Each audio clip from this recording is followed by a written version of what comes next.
Subscribe કરો એ high news India ચેનલને, પછી યુટ્યુબ એપ પર બેલ આઇકોનનું બટન દબાવો અને નિહાળો એ હાઈ ન્યૂઝ ઇન્ડિયા ચેનલ.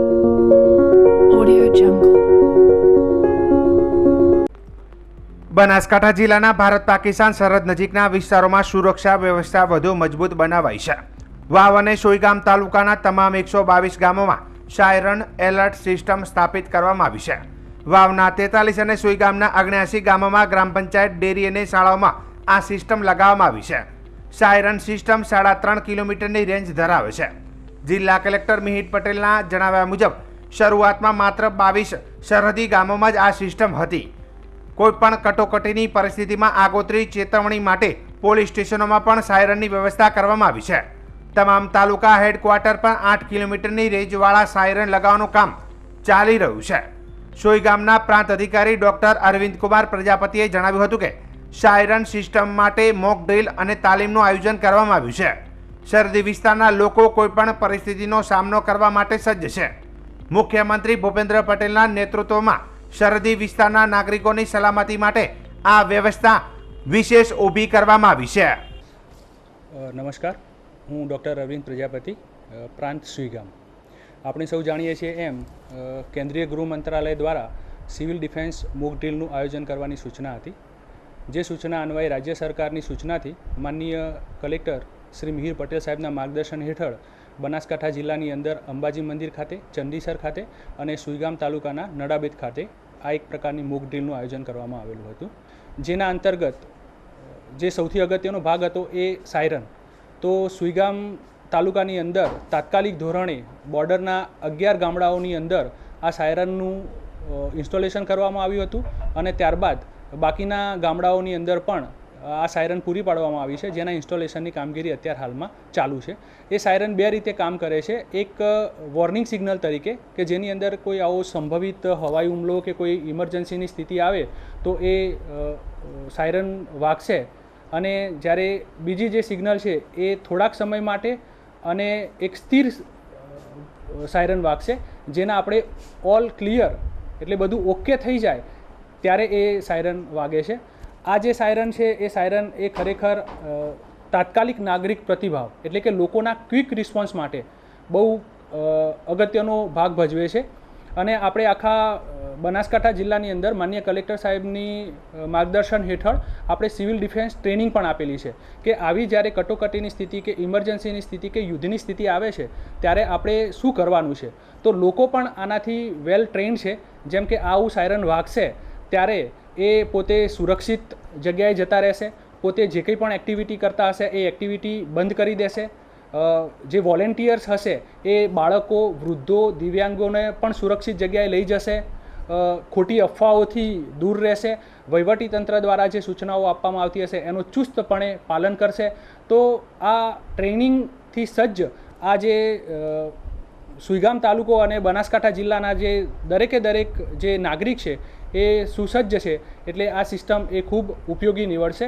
છેવાડાનો આ જે તાલુકો છે, બોર્ડરનો જે તાલુકો છે, એ તાલુકાના દરેક ગામડાના એક છેવાડાના નાગરિકની ચિંતા કરવા માટે આપણા સંવેદનશીલ મુખ્યમંત્રી માનનીય ભૂપેન્દ્રભાઈ પટેલ સાહેબનો હું આ વહીવટીતંત્ર વતી અને આ બોર્ડર જે તાલુકો છે એ તાલુકાના દરેક ગામડાના પ્રત્યેક નાગરિક વતીથી હું હૃદયથી આભાર માનું છું અને સાથે સાથે આશા વ્યક્ત કરું છું કે આ જે નવી ટેકનોલોજી છે કે જે સાયરન જે દરેક ગામની અંદર ઇન્સ્ટોલ કરી છે એ જ્યારે પણ આવી કોઈ કટોકટીની સ્થિતિ આવશે, ઇમરજન્સીની સ્થિતિ આવશે કે કોઈ પણ પ્રકારની યુદ્ધની સ્થિતિ આવશે ત્યારે એક સચોટ માહિતીથી લોકોને વાકેફ કરવા માટે, એક ચેતવણી આપવા માટે અને જે આપણે નાગરિકોને સુરક્ષિત કરવા માટે જે રાજ્ય સરકાર જે સતત ચિંતા કરે છે એમાં 100% આપણે સફળ થઈશું. નમસ્કાર, મારું નામ ગૌસ્વામી ગૌતમપુરી કૈલાશપુરી, મારું ગામ દુધોસણ, તાલુકો સોઈગામ, જિલ્લો બનાસકાંઠા. મારું ગામ અહીં સરહદના વિસ્તારમાં આવેલું છે અને જ્યારે આવી આપાતકાલીન પરિસ્થિતિઓમાં સરકારે સાયરન લગાવેલું છે અને તેના કારણે ક્યારેક એવો સમય આવે અને સાયરન વાગે ત્યારે અમે સાવચેત થઈ જઈએ છીએ અને ગામમાં લાઇટો બીજી બંધ કરી નાખીએ છીએ અને એના કારણે ગામમાં એક સુરક્ષાનો માહોલ ઊભો થાય છે. અને તેના માટે હું મુખ્યમંત્રી સાહેબ શ્રી ભૂપેન્દ્રભાઈ પટેલ અને જિલ્લા વહીવટીતંત્ર તથા કલેક્ટર સાહેબ મિહિરભાઈ પટેલનો ખૂબ ખૂબ આભારી છું. ડીસામાં ગુજરાતની રાજ્ય સરકાર દ્વારા ગરીબ મજૂર અને યાત્રાળુઓ માટે રેન બસેરા બનાવવાની યોજના અમલમાં મૂકવામાં આવી હતી. બનાસકાંઠા જિલ્લામાં 10 રેન બસેરા બનાવવા માટે જિલ્લા આયોજન મંડળની ગ્રાન્ટમાંથી 36 લાખની મંજૂરી મળી હતી.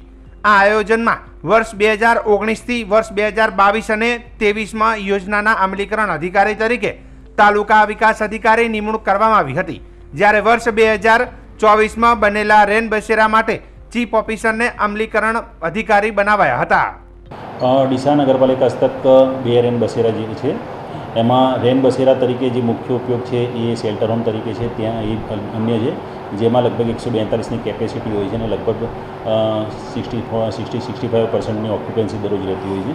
બીજું એક શેલ્ટર રેન બસેરા છે એ શ્યામ બંગલોસ છે, ત્યાં આગળ હાઈવેની નજીક છે શ્યામ બંગલોસ, ત્યાં આગળ બનાવવામાં આવેલું છે, જે ધારાસભ્યશ્રીની ગ્રાન્ટમાંથી અને જિલ્લા આયોજન કચેરી તરફથી મંજૂરી મળેથી બનાવવામાં આવેલું છે. રેન બસેરા બનાવવા પાછળનું કારણ શું હોય છે? રેન બસેરા પાછળ બનાવવાનું કારણ એવું હોય છે કે મુખ્યત્વે એક જ કારણ હોય છે કે જેમાં દાખલા તરીકે કોઈ ઘર વિહોણું હોય અથવા તો કોઈ અપંગ કે ભિખારી હોય કે એવું કોઈ વ્યક્તિ હોય અને જેની પાસે કોઈ ઘર ના હોય અથવા તો તત્કાલ કોઈ આશરો ના હોય અથવા તો ચોમાસાની કે એની પરિસ્થિતિ આવી ગઈ હોય અને ત્યારે કોઈ આશરો ના હોય તો તે ત્યાં આગળ રહી શકે છે.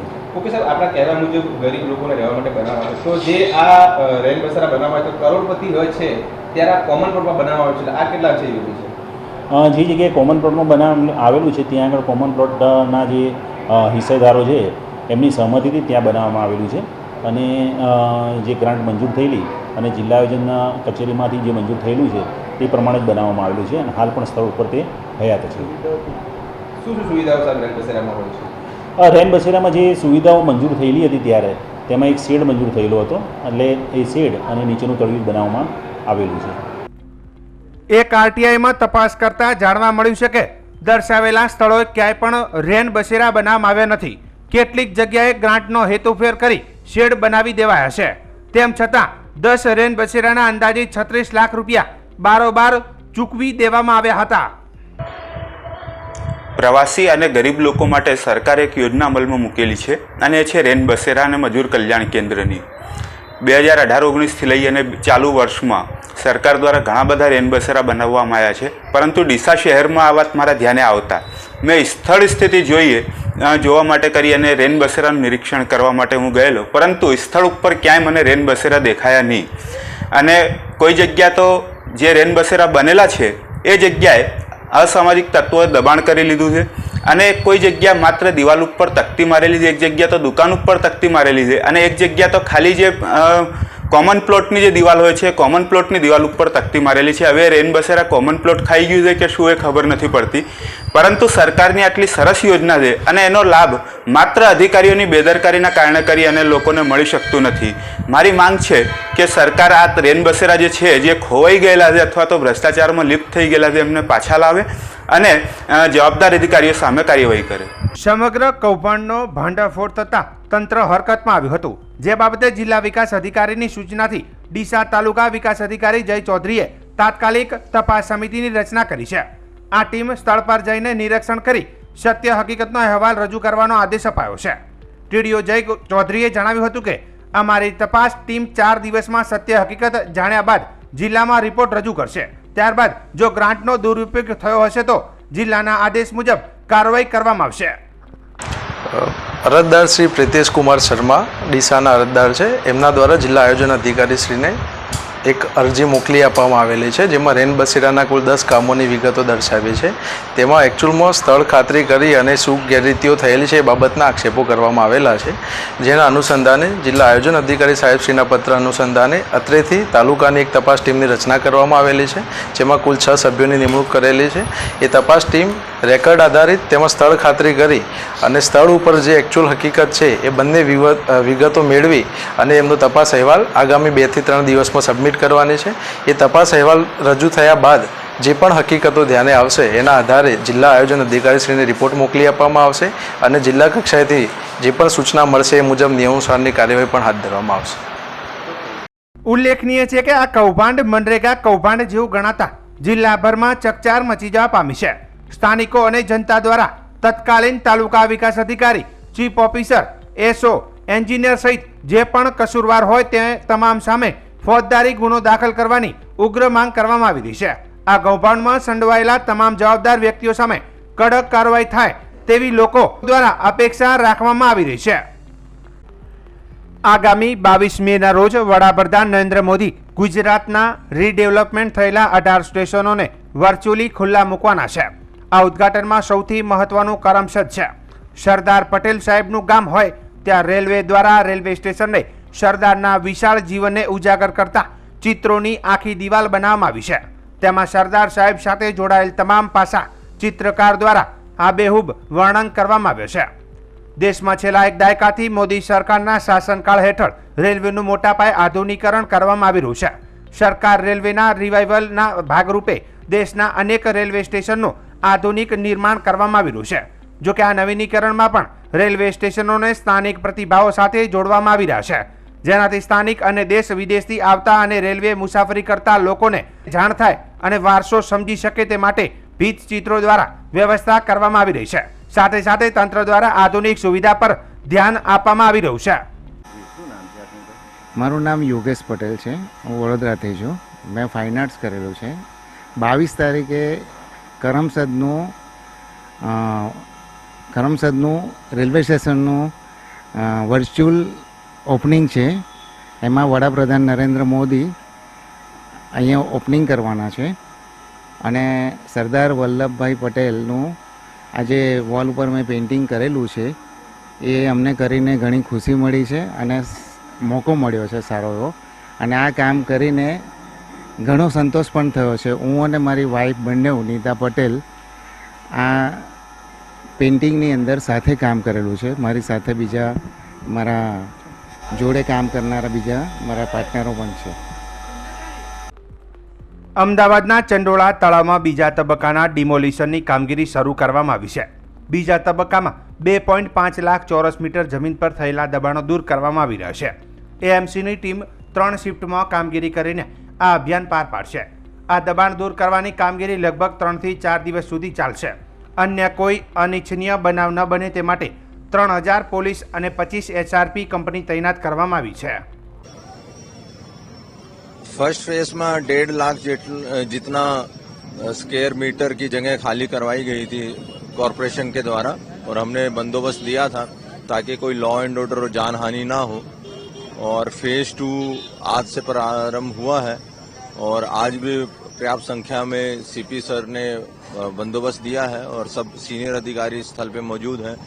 और मुझे उम्मीद है कि जनता भी हमारे साथ सहयोग दे रही है और बहुत शांति से ये जो दबान हटाने का कामगिरी है पूरी हो.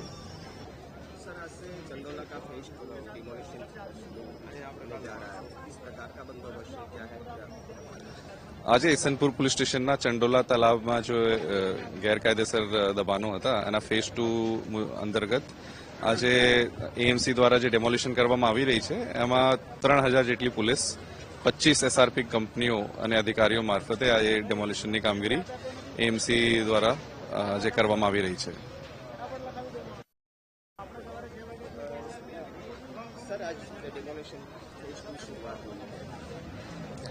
आज ईसनपुर पुलिस स्टेशन में चंडोला तालाब जो है उसमें जो गैरकायदेसर एनक्रोचमेंट है उसके फेज 2 अंतर्गत आज एएमसी द्वारा जो दबान हटाने में आ रहा है उसमें 25 एसआरपी कंपनी और 3000 पुलिस जवान और ऑफिसर्स द्वारा आज एनक्रोचमेंट की ड्राइव करी जा रही है हटाने की.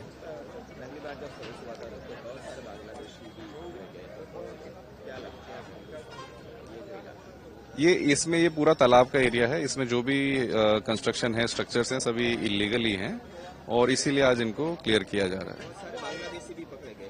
उस टाइम फर्स्ट फेज में हमने जब किया था ड्राइव तो उसमें पकड़े गए थे और उनके ऊपर प्रॉपर डिपोर्टेशन की कार्रवाई करने में आई है.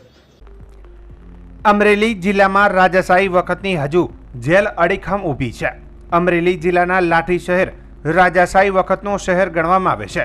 અહીં 1905માં જેલ તૈયાર કરવામાં આવી હતી, જે જેલ હજુ પણ અડીખમ ઊભી છે. ત્યારે વિરાસત ગણાતી આ રાજાશાહી જેલની શું છે હાલત જોઈએ આ રિપોર્ટમાં.